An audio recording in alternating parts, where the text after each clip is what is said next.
Well, this certainly isn't the kind of conditions that I'd really want to be testing out this Mustang, the Performance Pack Level 2. 460 horsepower, 420 pound-feet of torque. It's the most aggressive version of the Mustang that doesn't come with a Shelby snake on it. But nevertheless, if I'm given the opportunity to test out a car like this, you best let it sing. So let's have some fun irrespective and break down everything that I think you need to know about daily driving a car like this in not so optimal conditions.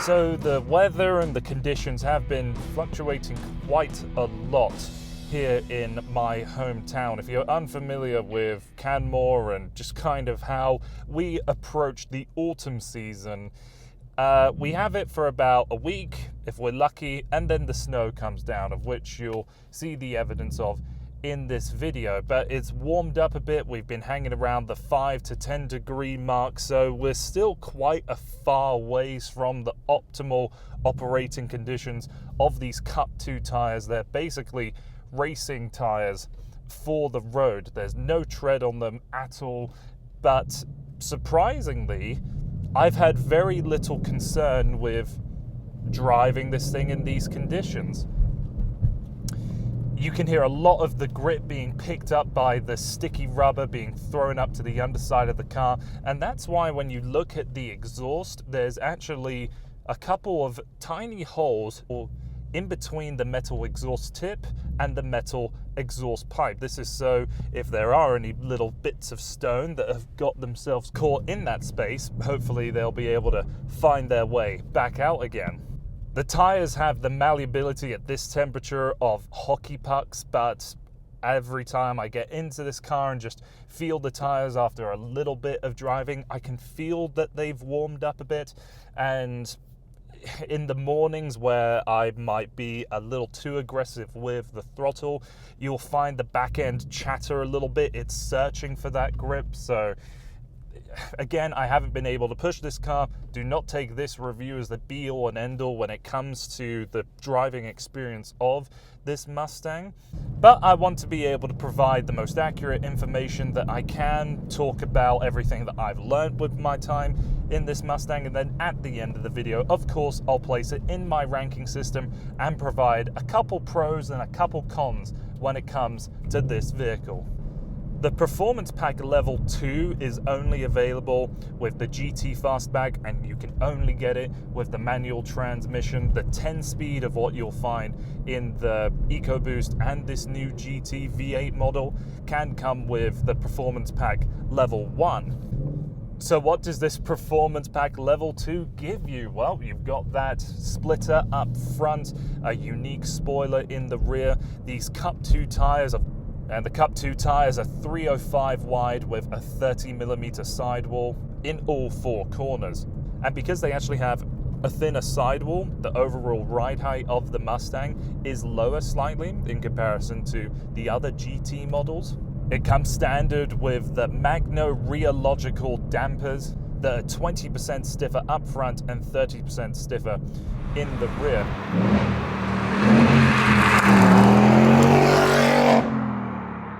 So Performance Pack Level 2 is a $6,500 add-on in Canada when you're going from the GT Fastback. This Performance Pack Level 2 comes with no more power than the normal GT. The most powerful version of this 5-litre V8 is still reserved full of bullets, but with an extra 20 horsepower in that bullet, I don't think you're going to really feel a noticeable difference, strictly coming to power and power delivery.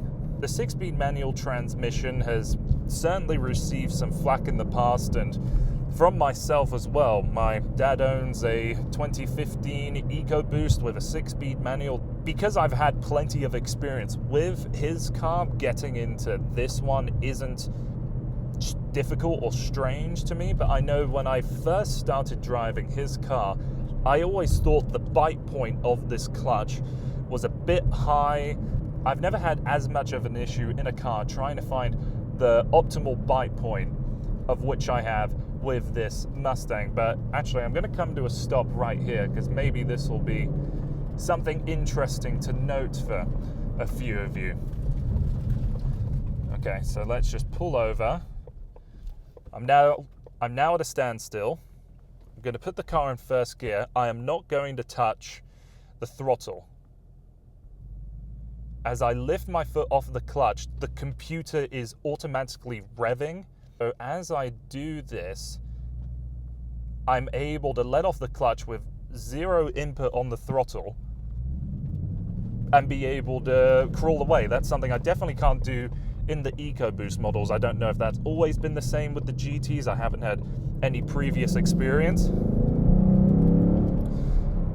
But it will certainly make this manual easier to drive, and that feature will likely help out if you're about to stall the car.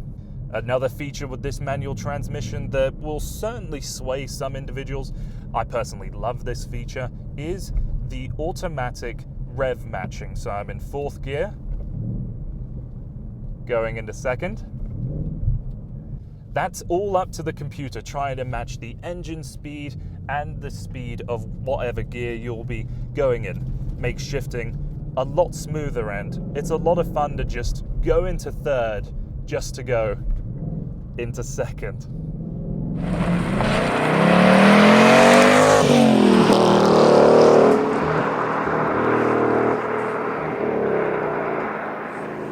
I mean, this Coyote V8 is just stellar.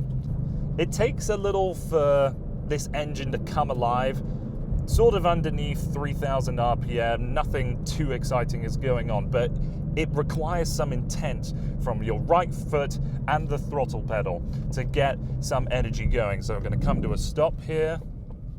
I'm going to just slowly pull away. 2,000, 3,000, same sort of throttle input, but now the noise builds, and now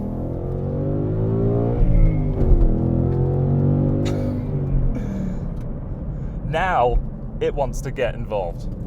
That's particularly why I like to have this layout for the digital dashboard, where the 3 grand starts at the horizontal line and you can just see your revs grow as the power builds right in front of you. And you also have a shift light indicator available in this car. In these sort of conditions and on these kinds of roads, driving this Mustang on the uneven pavement of which I'm largely surrounded with in the part of the world that I do reside, requires a lot of two-hand driving. All of the patches and the bumps and the holes in the road with these huge 305 section tires really moves around the steering a lot. Only on even, flat, smooth highway driving would I ever really go one-handed with this thing. For the rest of the time, I want 2 hands on the wheel, because there's sudden movements that can, like that, can kind of catch you off guard if you're not paying attention. Is there much value with the Performance Pack Level 2?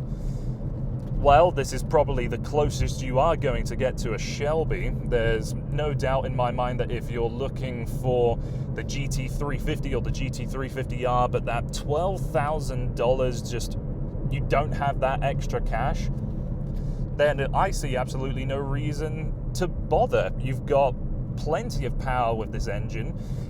You've got all of that same excitement. You've got the same Cup 2 tires of which the updated GT350 came with. It might not have the Voodoo V8, the 5.2 with the additional 63 horsepower, but if you don't have $12,000 for that upgrade, I honestly don't think you're missing out on too much here. What would I prefer in the GT350 over this? Of course, the engine, the transmission, the looks. but I don't feel like I'm missing out at all in this Performance Pack Level 2. Other things that are added onto this vehicle to inflate the price is the Ford Smart and Safe package. So that's the blind spot monitoring, the adaptive cruise control, lane keeping assist, that sort of stuff. We've got the Recaro seats, and for someone my height, I have no issues with the side bolstering up on my torso. The problems I sort of encounter are in my thighs, just because the support down there really squeezes your knees together, and on a long highway drive, that's what is irritating me more than anything else. I find it a little bit annoying that the catches for the seatbelt aren't enclosed, so you'll often find yourself reaching far back to grab the seatbelt to wrap around yourself. I know they've done it for easy access into the rear, but honestly, these rear seats are rather pathetic, and you're only going to throw legless children back there. Do you really need the convenience of cutting away that enclosure so rear seat access is easier? Personally, I don't think so. Another detail that annoys me, if you look at these racing stripes where the bonnet meets the bumper, they're not aligned perfectly. There's a couple millimeters of discretion in between the two. That would annoy me if I paid $600 for them.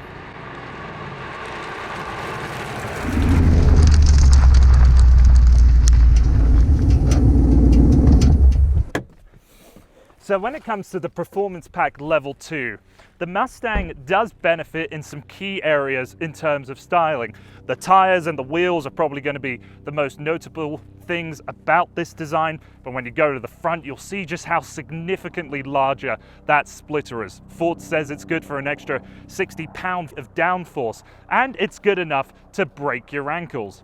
Round back, a little bit of a different spoiler than what we'll see in the GT 350s and the regular GTs. But then when we go and look further down at the quad exhaust, I think that's the most dominant feature of the rear end of this Mustang.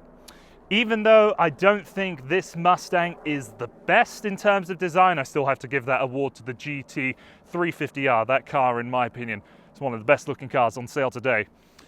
The GT is better with its performance pack additions, but still not the best a Mustang could be, to my eye at least.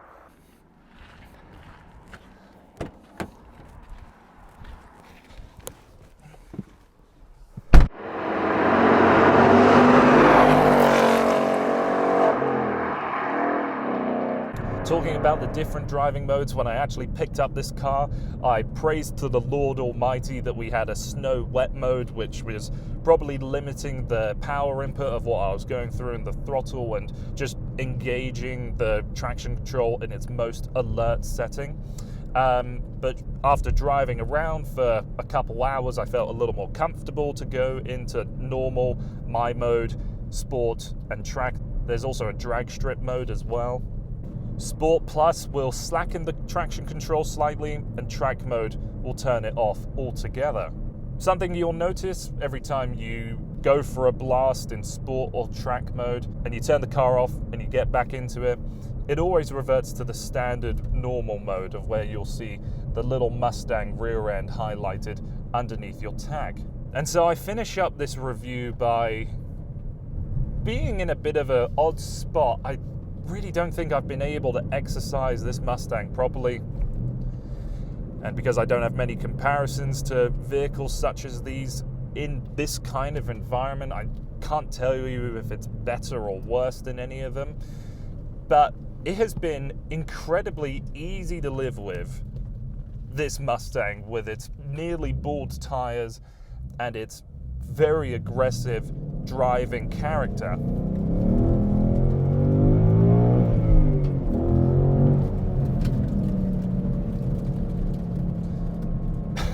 It hasn't been the challenge I was expecting. Nowhere close. Would I recommend people to be driving this sort of car in these sort of conditions? Certainly not as hard as I'm sure Ford wants you to drive with this very track-oriented vehicle. But the commute that I've had to go to and from town, the little bit of fun I've been able to experience up that mountain road, and putting a little bit of heat into the tires, of course, have made this week of driving this Mustang so incredibly rewarding. That's why, for this point in time, I think it's a vehicle you should seriously consider owning when it comes into the question of the value between this car and the GT350. I think you have to seek out the Voodoo V8 in the GT350 to really want it. Otherwise, if you don't care the power difference or the difference when it comes to the looks and the other things that the GT350 offers, this Mustang has everything. Even if it's struggling for a little bit of grip on a day like today.